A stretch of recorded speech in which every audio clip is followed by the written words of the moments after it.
کربلا کا واقعہ کیا ہے؟ حضرت امام حسین رضی اللہ عنہ کس طرح شہید ہوئے؟ آخر ایسا کیا ہوا تھا کہ 1400 سال گزرنے کے باوجود آج دنیا واقعہ کربلا کو یاد کرتی ہے؟ آئیے ہم اس ویڈیو میں ان تمام باتوں کو سمجھتے ہیں۔ 10 محرم 61 ہجری 680 عیسوی میں کربلا کے میدان میں ایک ایسا واقعہ پیش آیا جس نے پوری امت پر ایک گہرا اثر چھوڑ دیا۔ یہ 61 ہجری کا زمانہ تھا۔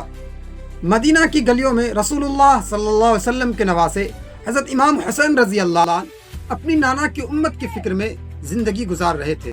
ادھر کوفہ والوں کی طرف سے خطوط آنے شروع ہو گئے۔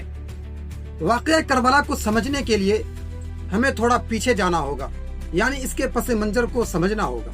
جیسے ہی اسلام کے تیسرے خلیفہ حضرت عثمان رضی اللہ عنہ کو انہی کے گھر میں شہید کر دیا گیا تو پوری امت میں ایک خوف پھیل گیا۔ ہر طرف غصہ اور غم پھیلا ہوا تھا۔ مسلمانوں کی اس خلافت میں جو اس وقت ہندوستان سے لے کر یورپ کے سمندروں تک پھیلی ہوئی تھی، پہلی بار ایسا وقت آیا تھا کہ اتنی بڑی خلافت کا کوئی خلیفہ نہ تھا۔ فرسٹ ٹائم یہ لگ رہا تھا کہ مسلمانوں کی یہ خلافت ختم ہو جائے گی، لیکن مدینہ کے مسلمانوں کو پتا تھا کہ صرف ایک آدمی ہے جو اس باغ ڈور کو سنبھال سکتا ہے، وہ حضور صلی اللہ علیہ وسلم کے داماد، جن کی پرورش خود نبی کریم صلی اللہ علیہ وسلم کے گھر میں ہوئی تھی، خیبر کو فتح کرنے والے حضرت علی۔ اسی لیے عثمان رضی اللہ عنہ کو دفنانے کے بعد کچھ لوگ حضرت علی رضی اللہ عنہ کے پاس آئے اور کہا کہ ہم آپ کو اپنا خلیفہ بنانا چاہتے ہیں، لیکن حضرت علی نے کہا کہ میری خلافت اس طرح چھپ کر نہیں ہوگی، بلکہ جاؤ مدینہ کے سارے لوگوں کو مدینہ کی مسجد میں جمع کرو۔ جس کے بعد حضرت علی رضی اللہ عنہ رسول اللہ صلی اللہ علیہ وسلم کے ممبر پر کھڑے ہوئے، ٹھیک اسی طرح جیسے پہلے خلیفہ ابو بکر، دوسرے خلیفہ عمر، تیسرے خلیفہ عثمان رضی اللہ عنہ کی طرح سارے لوگوں نے حضرت علی رضی اللہ عنہ کے ہاتھ پر بیعت کی۔ حضرت علی رضی اللہ عنہ کی خلافت میں مختلف لڑائیاں اور خانہ جنگی کا سامنا کرنا پڑا، جیسے جنگ جمل، جنگ صفین، جنگ نہروان۔ ان حالات نے امت مسلمہ پر ایک گہرا اثر چھوڑ دیا۔ جب حضرت علی رضی اللہ عنہ کی شہادت ہوئی تو اس کے بعد ان کے بیٹے حضرت امام حسن رضی اللہ عنہ خلیفہ بنے۔ امت کی اتحاد کے خاطر حضرت امام حسن رضی اللہ عنہ نے امیر معاویہ رضی اللہ عنہ سے صلح کر لی۔ اب حضرت معاویہ رضی اللہ عنہ کا دور خلافت شروع ہوتا ہے، جو 20 سالوں تک قائم رہا۔ ان 20 سالوں میں مسلمانوں نے فتوحات حاصل کیے اور عدل و انصاف کا بول بالا رہا، لیکن امیر معاویہ نے اپنی زندگی میں ایک ایسا فیصلہ کر دیا جس کی وجہ سے امت میں اختلاف پیدا ہو گیا۔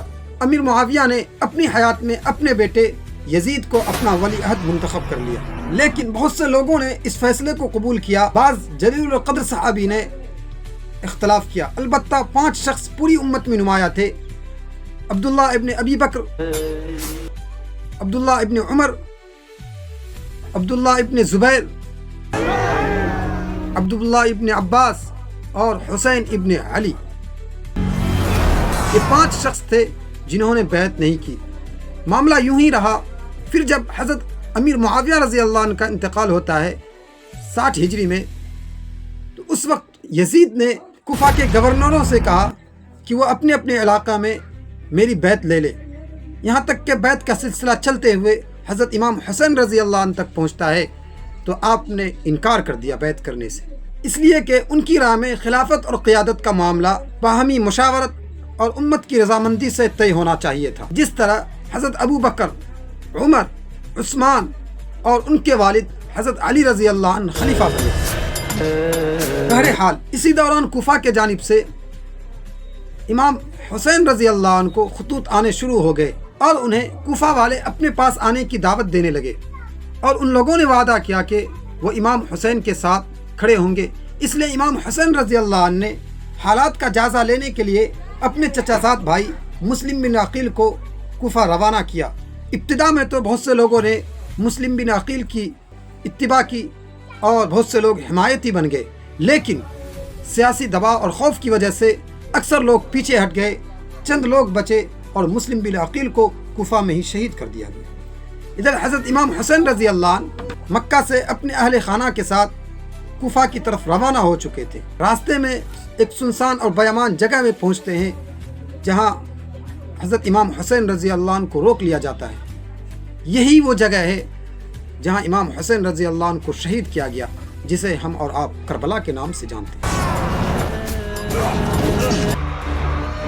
کربلا میں یزید کا گورنر ابن زیاد کے فوج نے حضرت امام حسین رضی اللہ عنہ کے تمام ساتھیوں کا محاصرہ کر لیا۔ اس وقت امام حسین رضی اللہ عنہ نے ان لوگوں سے مخاطب کر کے کہا جنہوں نے کوفہ سے خطوط بھیجے تھے، اے فلاں ابن فلاں، کیا تم نے مجھے نہیں کہا تھا کہ آپ کوفہ آئیے، ہم آپ کی حمایت کریں گے؟